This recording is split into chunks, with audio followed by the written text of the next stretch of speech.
తెలంగాణ ప్రజలకు ప్రభుత్వం ఊరటనిచ్చే వార్త తెలిపింది. విద్యుత్ ఛార్జీలపై భారీ ఉపశమనం కలిగించింది. విద్యుత్ సర్ఛార్జీ వసూలు చేయకుండా ఏడాది పాటు నిలిపివేసింది.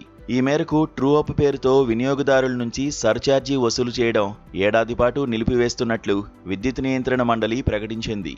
దీంతో ప్రజలకు కరెంటు బిల్లుల భారం తగ్గనుంది. ఈ నిర్ణయంతో కరెంటు బిల్లులు పెరిగే అవకాశం లేకుండా పోయింది. విద్యుత్ కొనుగోళ్ల ఖర్చును ప్రజలకు బదిలీ చేసేందుకు సర్ఛార్జీ పేరుతో యూనిట్కు 30 పైసల వరకు వసూలు చేసేందుకు డిస్కమ్లకు అనుమతి ఉంది. కానీ ఇందుకు ప్రభుత్వం ఈఆర్సీ అనుమతి ఇవ్వాల్సి ఉంటుంది.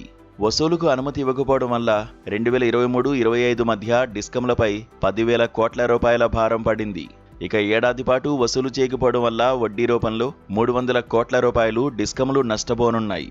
ఏడాది తర్వాత ప్రభుత్వం వసూలు చేయకూడదని అనుకుంటే డిస్కమ్లకు ప్రభుత్వం ఈ మొత్తాన్ని అందించాల్సి ఉంటుంది.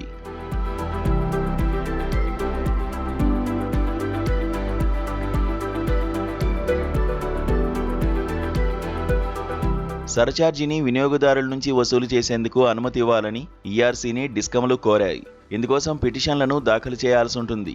అయితే ప్రస్తుతం సర్ఛార్జీ వసూలు చేసేందుకు అనుమతి ఇవ్వాలని తాము కోరడం లేదని పిటిషన్లలో డిస్కమ్లు తెలిపాయి. కాగా గత 2 ఏళ్లలో విద్యుత్ కొనుగోలు, ఇతర ఖర్చుల వల్ల డిస్కమ్లపై 7,635 కోట్ల రూపాయల భారం పడింది. వీటిని ప్రజలకు బదిలీ చేయకుండా ఏడాది పాటు సర్ఛార్జీ వసూలును నిలిపివేశారు. డిస్కమ్లకు ఖర్చులు పెరిగితే ట్రూ అప్ అని పిలుస్తారు. అదే ఖర్చు తగ్గితే ట్రూ డౌన్ అని పిలుస్తారు. ట్రూ అప్ అంటే సర్ఛార్జీ పేరుతో వినియోగదారుల నుంచి వసూలు చేస్తారు. దీనివల్ల కరెంటు బిల్లు పెరుగుతుంది. ఇక ట్రూ డౌన్ విధిస్తే కరెంటు బిల్లులు తగ్గుతాయి.